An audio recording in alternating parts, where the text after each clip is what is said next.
तंतारा वामेरो कथा। अंडमान द्वीप समूह का अंतिम दक्षिणी द्वीप है लिटिल अंडमान। यह पोर्ट ब्लेयर से लगभग 100 किलोमीटर दूर स्थित है।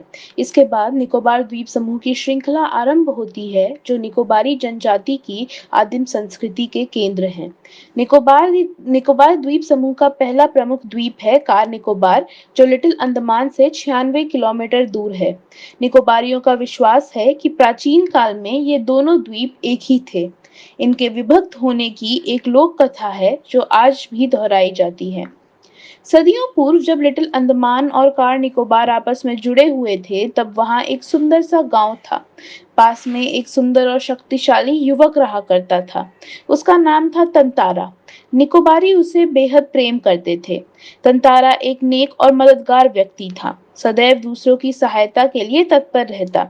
अपने गांव वालों को ही नहीं, अपितु समूचे द्वीपवासियों की सेवा करना अपना परम कर्तव्य समझता था। उसके इस त्याग की वजह से वह चर्चित था। सभी उसका आदर करते, वक्त मुसीबत में उसे स्मरण करते और वह भागा भागा वहां पहुंच जाता।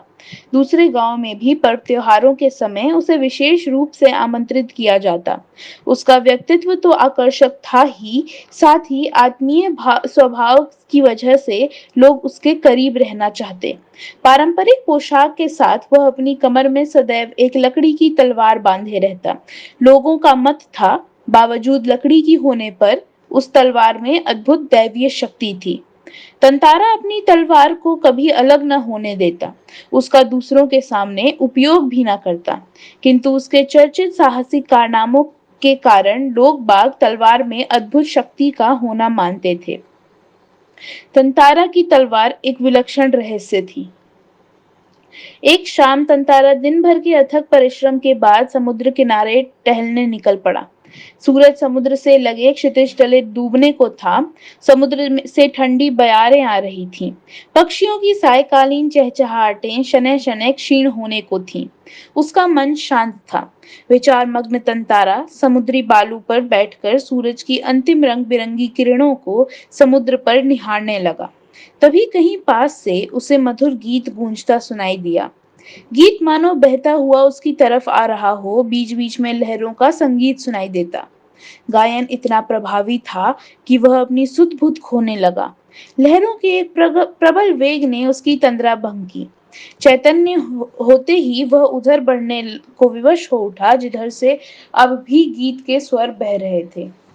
वह विकल सा उस तरफ बढ़ता गया। अंततः उसकी नजर एक युवती पर पड़ी, जो ढलती हुई शाम के सौंदर्य में बेसुध एकटक समुद्र की देह पर डूबते आकर्षक रंगों को निहारते हुए गा रही थी।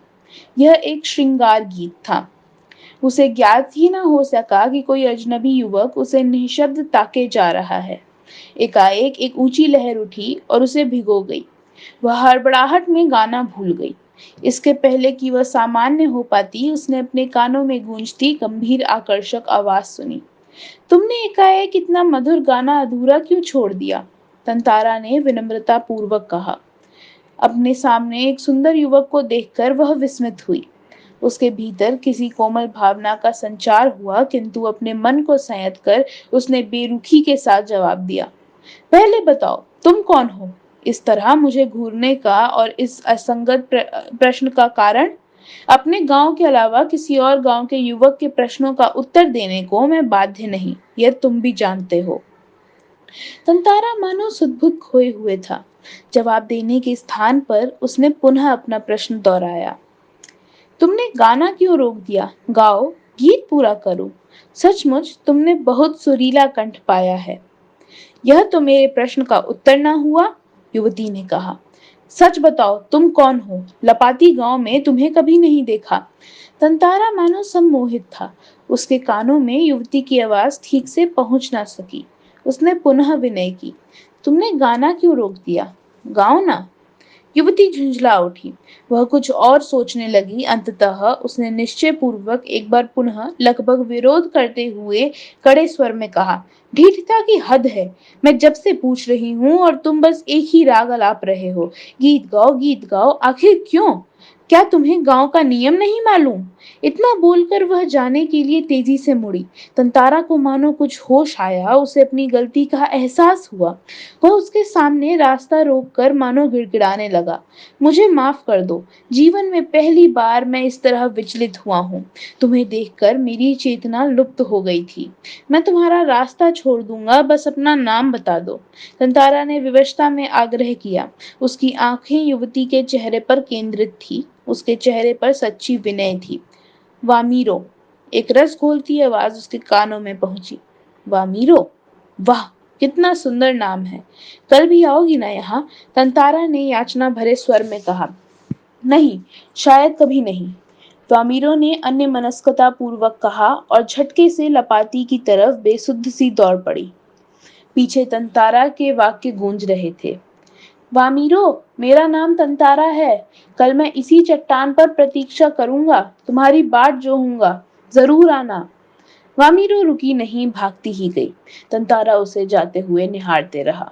वामीरो घर पहुंचकर भीतर ही भीतर कुछ बेचैन महसूस करने लगी। उसके भीतर तंतारा से मुक्त होने की एक झूठी छटपटाहट थी। एक झल्लाहट में उसने दरवाजा बंद कर दिया और मन को किसी और दिशा में ले जाने का प्रयास किया। बार बार तंतारा का याचना भरा चेहरा उसकी आंखों में तैर जाता।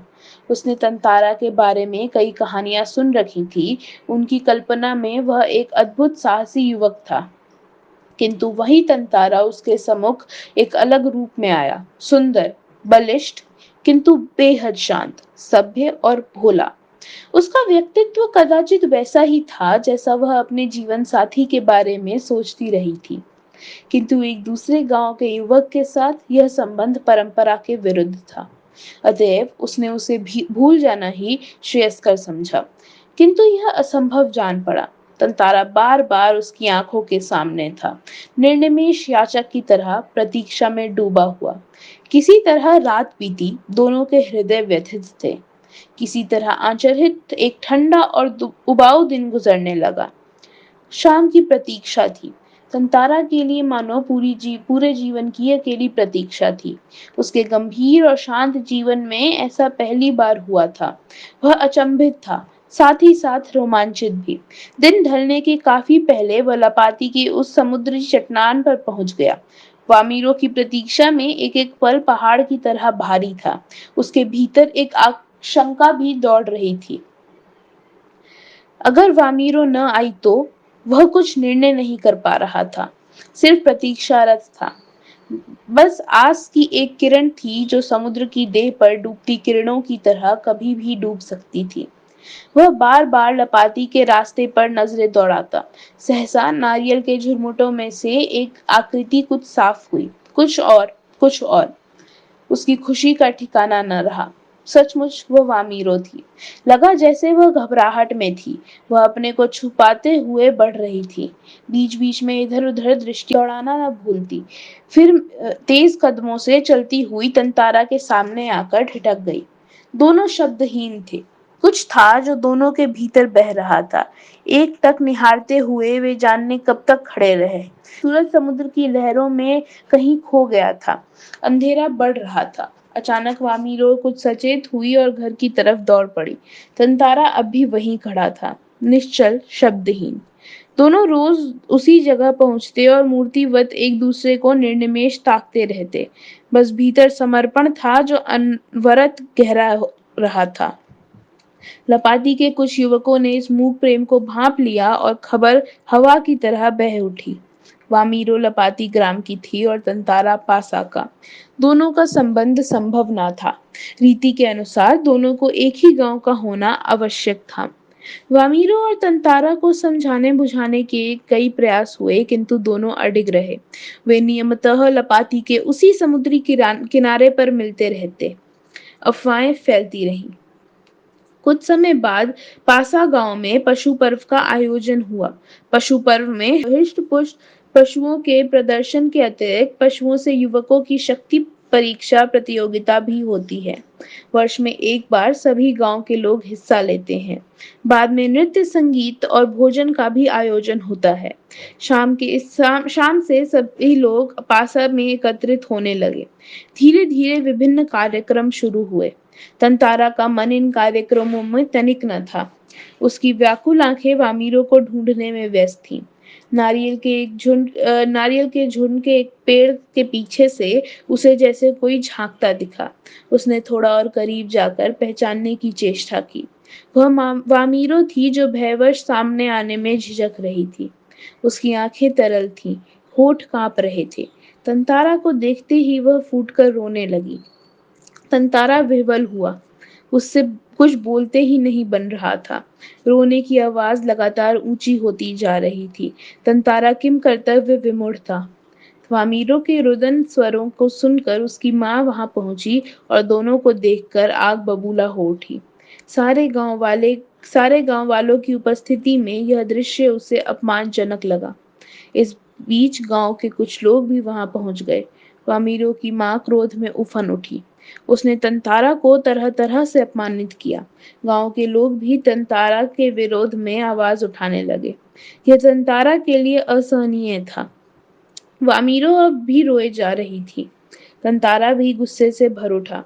उसे जहां विवाह की निषेध परंपरा पर क्षोभ था, वहीं अपनी असहायता पर खींच। वामीरो का दुख उसे और गहरा कर रहा था। उसे मालूम न था कि क्या कदम उठाना चाहिए। अनायास उसका हाथ तलवार की मूठ पर जा टिका। क्रोध में उसने तलवार निकाली और कुछ विचार करता रहा। क्रोध लगातार अग्नि की तरह बढ़ रहा था। लोग सहम उठे।